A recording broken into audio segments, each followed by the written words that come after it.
Si on a déjà l'impression que les factures d'assurance n'arrêtent pas d'augmenter, eh bien attendez de voir ce qui se prépare. 2026 s'annonce vraiment comme une année charnière. Dans ce décryptage, on va voir ensemble les raisons, parfois assez surprenantes, qui se cachent derrière la flambée des prix qui nous attend tous. Allez, on plonge directement dans le vif du sujet.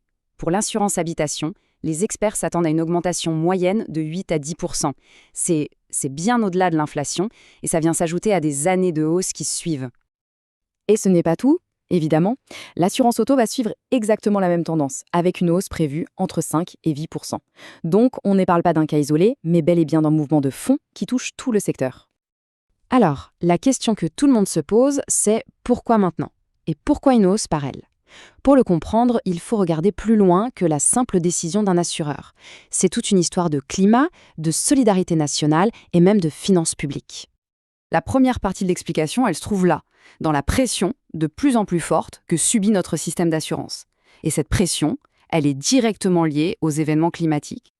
Regardons un peu les chiffres, ils sont très parlants. En à peine un an, le nombre de catastrophes naturelles officiellement reconnues, ce qu'on appelle les CatNat, est passé de 42 à 58. C'est une accélération vraiment très nette du phénomène. Et bien sûr, cette augmentation de la fréquence, ça a un coût exorbitant même. Juste pour l'année 2024, la facture des événements climatiques pour les assureurs, c'était 1,6 milliard d'euros. Une somme colossale qui met vraiment le système à rude épreuve.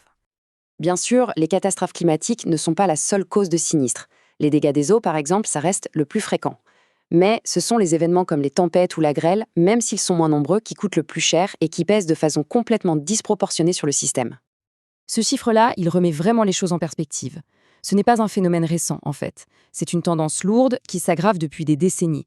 Et aujourd'hui, on arrive à un point de rupture, un point qui oblige les pouvoirs publics à réagir. Justement, face à cette situation, le gouvernement a bien dû intervenir. On passe maintenant à la deuxième partie de notre analyse, pour voir comment l'État a décidé de réformer en profondeur ce fameux régime d'indemnisation des catastrophes naturelles. Mais avant d'aller plus loin, c'est important de bien comprendre ce qu'est le régime CatNat. C'est une vraie spécificité française, une sorte de pacte de solidarité où chaque contrat d'assurance contribue à un grand pot commun. Et ce pot commun, il sert à couvrir les sinistres les plus graves, ceux qu'un assureur tout seul ne pourrait pas gérer. Cette adaptation, elle ne s'est pas faite en un claquement de doigts. C'est le résultat de toute une série de mesures législatives étalées sur plusieurs années. Et toutes ces mesures, elles visent à consolider un système qui, franchement, menaçait de s'effondrer. Alors, comment est-ce que tout ça se traduit concrètement sur une facture d'assurance? C'est le moment de relier tous les points. On va enfin révéler le mécanisme exact qui se cache derrière la hausse de 2026. Voilà le point crucial à comprendre. Une partie importante de l'augmentation, ce n'est pas une hausse commerciale décidée par une compagnie d'assurance pour faire plus de marge. Non, c'est une décision de l'État, presque comme un impôt, qui s'applique à absolument tous les contrats. Et voici le cœur du réacteur. L'arrêté de décembre 2023 a relevé le taux de ce qu'on appelle la surprime CatNat. En gros, c'est la part de notre cotisation d'assurance qui est dédiée au fonds de solidarité. Et regardez bien, pour l'habitation, cette part passe de 12 à 20%. Pour l'auto, de 6 à 9%. C'est énorme. C'est cette augmentation directe qui explique en très grande partie le choc sur les tarifs. Mais pourquoi une telle hausse d'un coup? Eh bien, la Caisse centrale de réassurance, qui gère le régime, l'explique assez simplement. Le système étant en déficit structurel. Ça faisait 8 ans qu'il versait plus d'argent en indemnisation qu'il ne recevait de cotisation. Donc cette augmentation, elle vise simplement à assurer sa survie. Mais attention, le changement n'est pas que financier. Les réformes, elles modifient aussi les règles du jeu pour se faire indemniser. Passons donc à l'aspect plus pratique de ces nouvelles dispositions. Se faire indemniser après une catastrophe naturelle, ce n'est pas du tout automatique. C'est un processus administratif qui peut être long et complexe. Ça commence au niveau local, avec le maire, et ça doit passer par plusieurs étapes de validation technique et ministérielle avant même de pouvoir espérer quoi que ce soit. Ça, c'est sans doute l'élément le plus important à retenir. Peu importe l'ampleur des dégâts subis, si la commune n'obtient pas la reconnaissance officielle via un arrêté publié au journal officiel, la garantie CatNat ne peut tout simplement pas être activée. C'est la condition sine qua non, le point de départ de tout. Et même avec un arrêté favorable, un refus reste possible.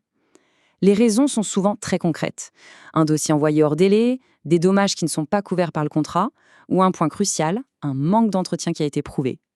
C'est un bon rappel que la solidité du système dépend aussi de la vigilance de chacun à chaque étape. Bon, prenons un peu de recul pour conclure. Que faut-il retenir de tous ces changements? En réalité, ce qu'on observe, c'est une adaptation en profondeur de notre modèle de solidarité face à une réalité climatique qui s'impose à nous. L'idée centrale à garder en tête, c'est celle-ci. On ne parle pas d'une simple hausse de prix pour faire plaisir aux assureurs. On parle d'une tentative de rendre notre système basé sur la solidarité soutenable sur le long terme, surtout dans un monde où les risques climatiques ne font que s'intensifier. Et la nécessité d'agir, elle est soulignée par cette projection qui fait un peu froid dans le dos. Les experts estiment que la fréquence des événements climatiques graves pourrait carrément doubler d'ici 2040. Les ajustements difficiles d'aujourd'hui sont donc faits en prévision des défis de demain.